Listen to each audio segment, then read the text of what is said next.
Continuando aqui, então a última informação foi que o nome do recorrente é testemunhante. E o prazo é de 48 horas. O prazo é de 48 horas, não de 2 dias. O prazo é de 48 horas, não de 2 dias. O prazo é de 48 horas, não de 2 dias. O que significa é que, se da intimação da decisão não tiver sido aposto o horário em que você tomou conhecimento da decisão, significa, por exemplo, hoje, terça-feira, tomei conhecimento da decisão, fui intimado às 8 horas da manhã de terça-feira.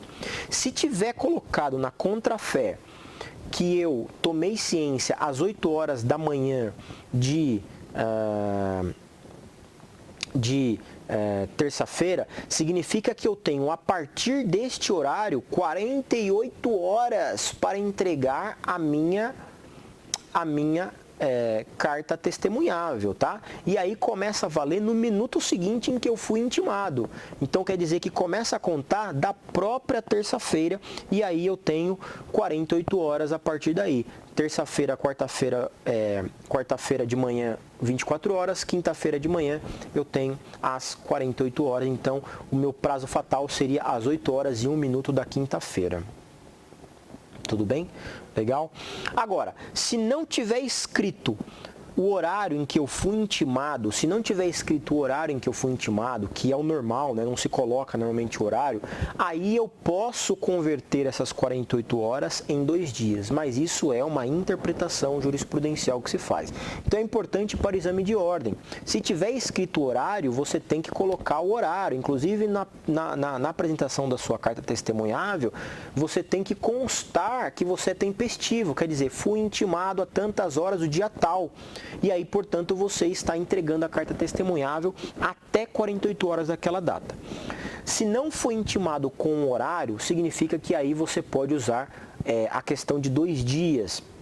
Significa que se você foi intimado hoje, terça-feira, aí você conta 2 dias, terça, quarta-feira, e aí você pode entregar a carta testemunhável até quarta-feira, no final do expediente forense. Tudo bem? Então, as 48 horas é muito importante na questão da carta testemunhável, ok? Da carta testemunhável. O 641, ele fala que o escrivão ou o secretário dará recibo da petição à parte. Veja só como é o próprio escrivão que vai fazer todo esse processamento que seria do juiz. O 642, ele fala aqui uma questão bem interessante. Olha só, o escrivão ou secretário que se negar a dar o recibo ou deixar de entregar sob qualquer pretexto o instrumento será suspenso por 30 dias. O juiz ou o presidente do tribunal, em face da representação do testemunhante, você já sabe quem é testemunhante, é o próprio recorrente, imporá pena e mandará que seja extraído o instrumento sob mesma sanção pelo escrivão. Então, meus caros, você veja que aquela história que eu contei sobre o histórico da carta testemunhável do Brasil Império, você tem um resquício aqui, né? Porque o próprio 642, ele fala aí de sanções que ele vai poder impor ao escrivão que segura esse recurso, tá? O escrivão, ele é obrigado a dar seguimento ao recurso. O escrivão não faz análise de nada. O escrivão, ele recebe, ele faz o traslado das peças necessárias e encaminha para o tribunal. Antes de encaminhar para o tribunal, no entanto, o escrivão, ele dá ciência ao juízo de primeira instância que denegou o recurso, sendo que o juízo de primeira instância, ele vai poder fazer o juízo de retratação. Ele vai poder fazer o juízo de retratação daquela decisão dele. Significa que o juiz, ele pode voltar atrás e mudar a sua decisão, tá? Mudar a sua decisão. Se o juiz não mudar a sua decisão, se não houver juízo de retratação, aí então o testemunhante, ou melhor, o escrivão, ele encaminha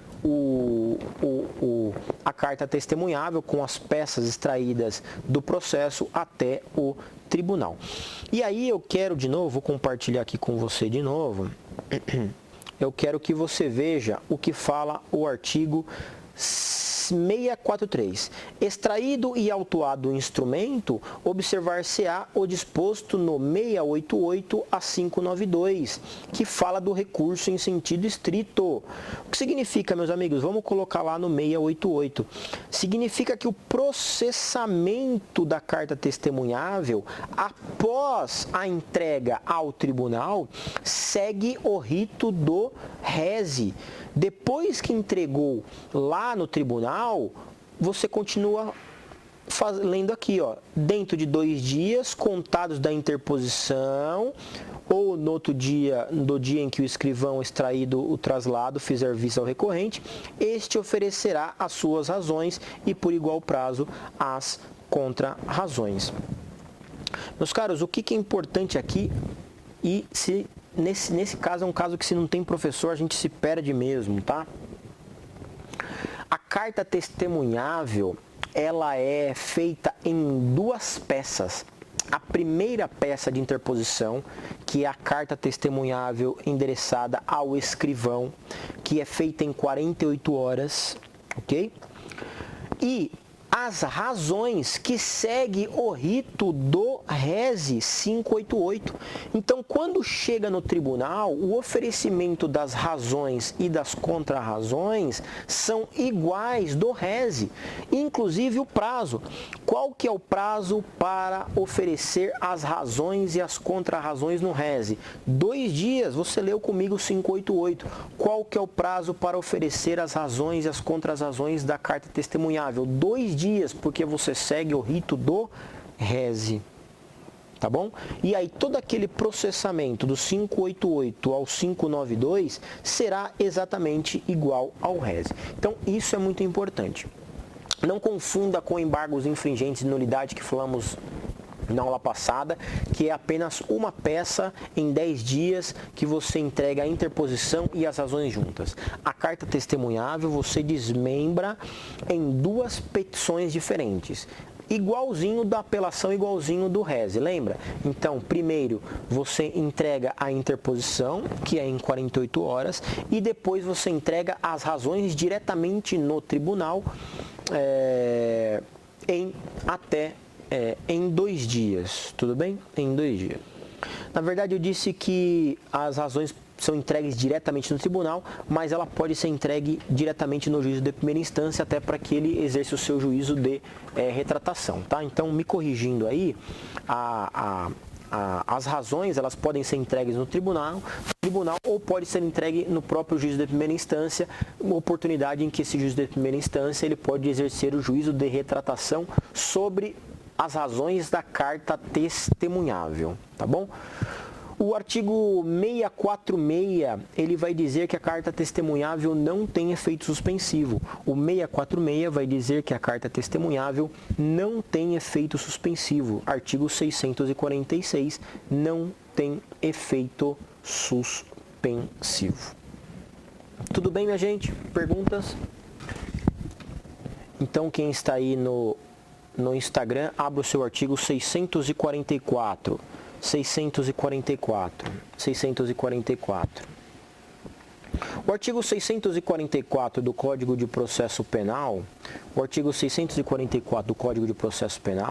ele fala que o tribunal, câmara ou turma a que competir o julgamento da carta, se este tomar conhecimento, mandará processar o recurso ou, se estiver suficientemente instruída, decidirá logo de méritos. O que isso quer dizer, minha gente? Parece ser uma grande coisa, nossa, tá difícil de entender. Não, é muito simples. Significa o seguinte: se eu endereçar a carta testemunhável, interpor a carta testemunhável sem as razões, significa que vai subir para o tribunal, depois eu entrego as razões e dentro dessas razões eu posso simplesmente solicitar que o recurso seja aceito. Lembra que, na verdade, a carta testemunhável é cabível contra um rese ou um agravo em execução que foi denegado o seu segmento, que foi denegado subir.